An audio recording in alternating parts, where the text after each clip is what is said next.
une perte du travail aujourd'hui parce qu'il rapporte un pièce harcèlement sexuel et par derrière ça, on peut trouver qui va travailler sur le droit local et pas payer en livre local, quand pas gagner droit en livre local.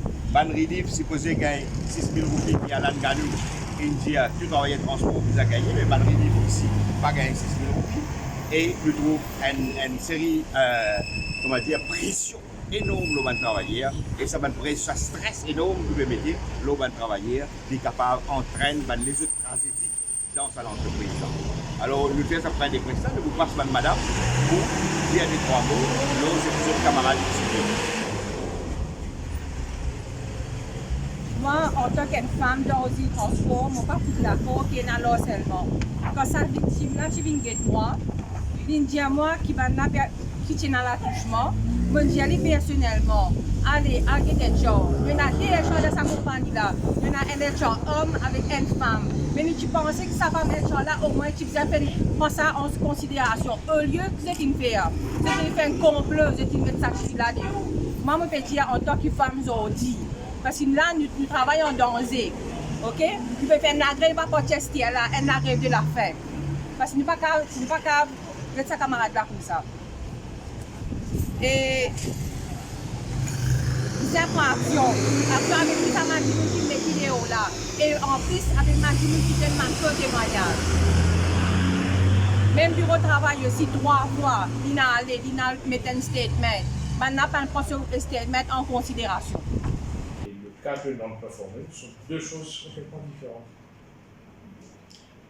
Mais c'est pas correct que la compagnie soit tenue en otage. Hein. Chaque fois qu'on va prendre des actions disciplinaires, s'il y a du picketing, s'il y a... c'est pas correct, surtout si l'employé a eu à maintes reprises des possibilités pour rectifier un démanquement. Parce que chaque fois qu'on a servi des letter of warning, on a clairement expliqué où était l'écart et on a donné toutes les chances pour améliorer.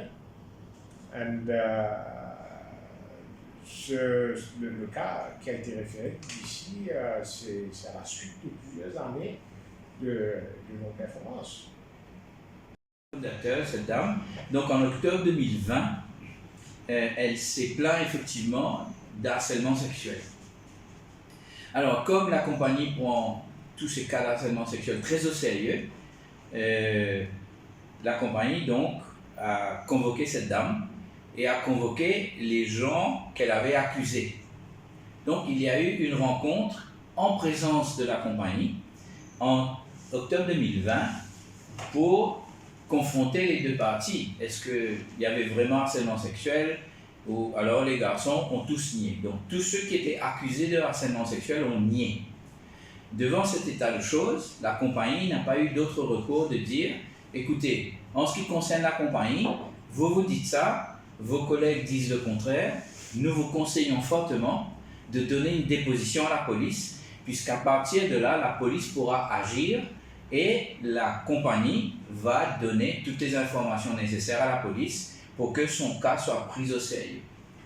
Alors, rien ne s'est passé depuis et c'est ce qu'on avait noté, rien ne s'est passé, donc nous pensions que l'affaire n'avait pas été rapportée, nous ne savons pas puisqu'on ne travaille pas à la police, donc on ne peut pas savoir si vraiment elle a fait une déclaration d'harcèlement sexuel ou non. Donc elle a continué à travailler, etc. Et elle a été convoquée, et là à ce moment-là, elle a commencé à recevoir des written warnings. Donc elle a dans son dossier des written warnings, lui disant pourquoi elle était sanctionnée. Et en janvier, donc après tant de written warnings, je crois qu'après 3 warnings et un last final warning, vous passez en comité disciplinaire. Donc toutes les procédures ont été respectées. Et elle est passée donc en janvier, convoquée à un comité disciplinaire, mais comme janvier c'était la rentrée, c'était difficile de constituer une équipe indépendante pour le comité. Donc finalement le comité a été constitué pour le jeudi 25 février, c'est-à-dire la semaine dernière.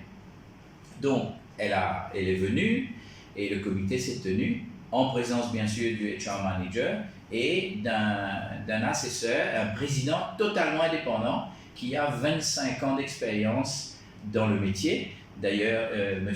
Ramprogos, on avait dit. Donc, M. Ramprogos est un ancien HR manager et vraiment un top consultant en ce qui concerne présider les comités disciplinaires, etc. Alors, ce comité a eu lieu et quelques jours après, M. Ramprogos, président de ce comité, a donné son ruling, a trouvé que les complaintes et les warnings que cette dame a reçus étaient tout à fait justifiés.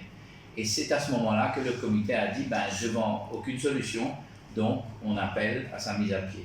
Donc voilà l'histoire en ce qui concerne Rosile, ça c'est la version de Rosile.